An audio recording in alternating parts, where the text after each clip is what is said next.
السلام علیکم ورحمۃ اللہ وبرکاتہ نحمده ونصلي ونسلم على رسوله الكريم اما بعد فقال الله تبارك وتعالى في القرآن المجيد والفرقان الحميد كل من عليها فان ويبقى وجه ربك ذو الجلال والإكرام۔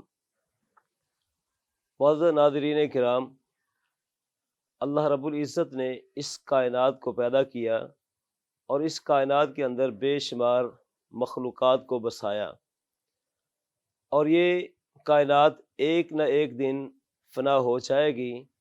اگر اس کائنات میں کسی کو بقا ہے تو وہ اللہ رب العزت کی ذات ہے۔ ان مخلوقات میں سے دو مخلوقات ایسی ہیں جن کو جن و انس کہتے ہیں۔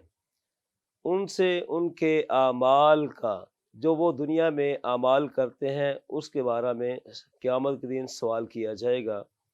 تو اس دنیا کو لے لیجیے، اس دنیا کی انفرادی زندگی ہو یا اجتماعی زندگی ہو یا کوئی بھی میدان ہے، کھیل کا میدان ہے، ہر ایک چاہتا ہے کہ اس کا خاتمہ بالخیر ہو، اچھا خاتمہ ہو، اسی کے منتظر رہتے ہیں۔ لہذا اس آخرت کی زندگی کے لیے، جو ابدی زندگی ہے، تو ہر انسان چاہتا ہے کہ میرا بھی خاتمہ بالخیر ہو۔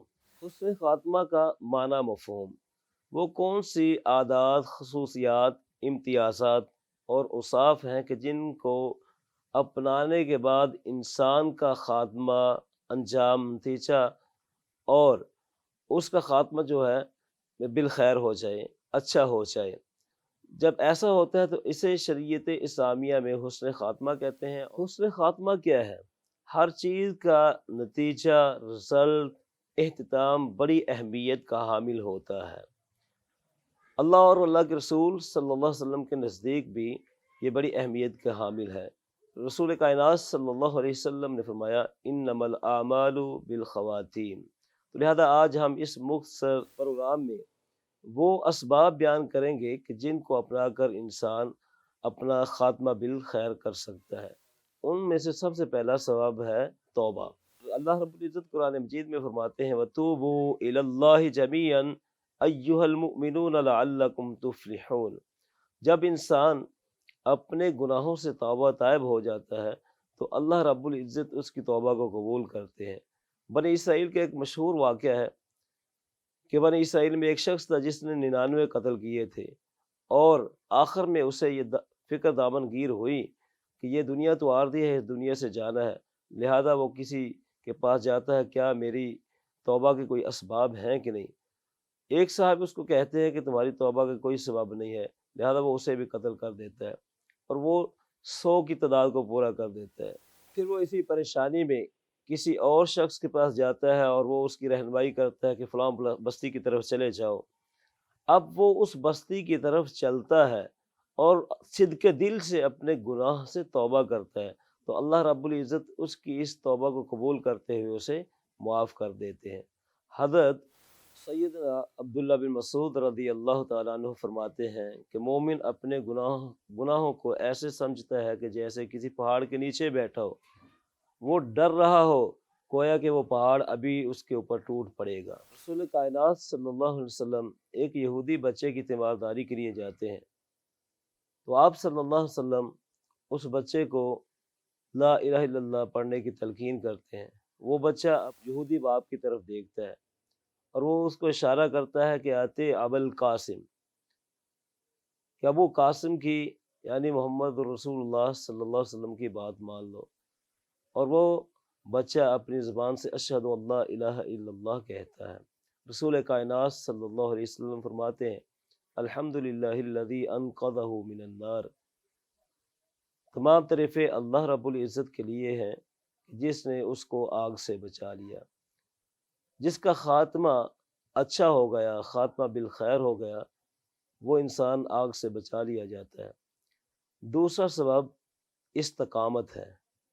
جب انسان کسی مصیبت پر، پریشانی پر استقامت اختیار کرتا ہے، ایمان اس کا متزلزل نہیں ہوتا، تو یہ سبب بھی اس کے خاتمہ بالخیر کے لیے اہمیت کا حامل ہوتا ہے۔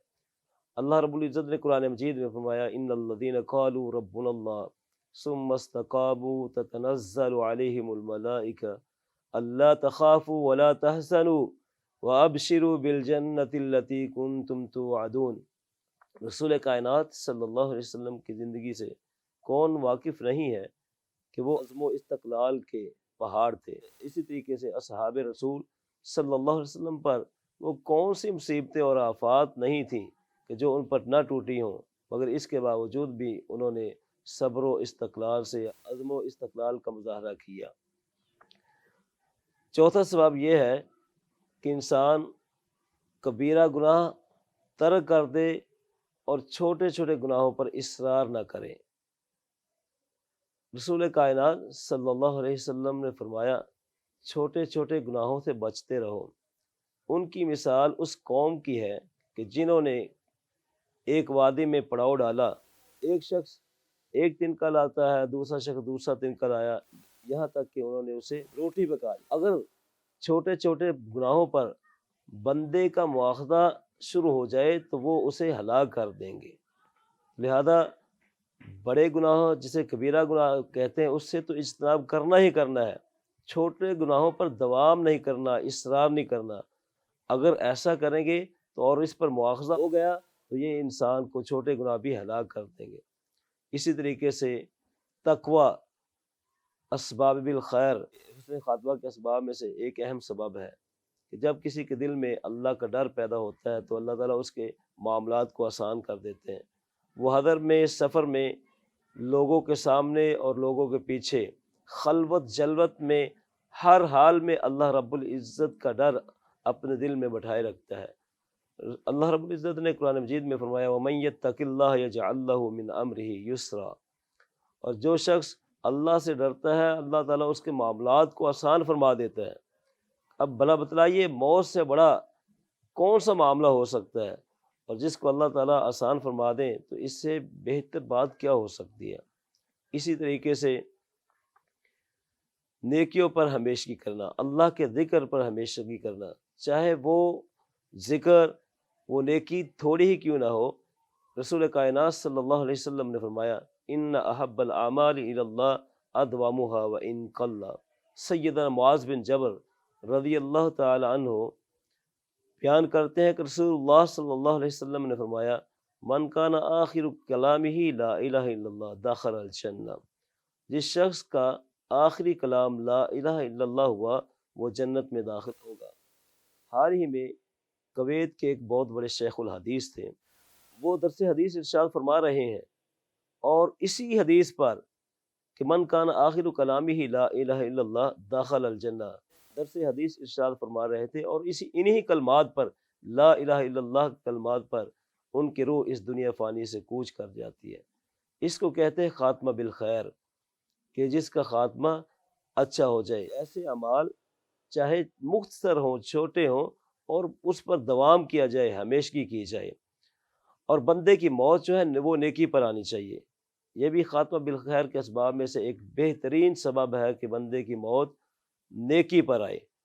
سیدنا حذیفہ رضی اللہ تعالیٰ عنہ بیان کرتے ہیں کہ رسول اللہ صلی اللہ علیہ وسلم نے فرمایا من قال لا الہ الا اللہ ابتغاء وجہ اللہ ختم لہ بہا دخل الجنہ ومن صام یوما ابتغاء وجہ اللہ ختم لہ بہا دخل الجنہ ومن تصدق بصدقۃ ابتغاء وجہ اللہ ختم لہ بہا دخل الجنہ۔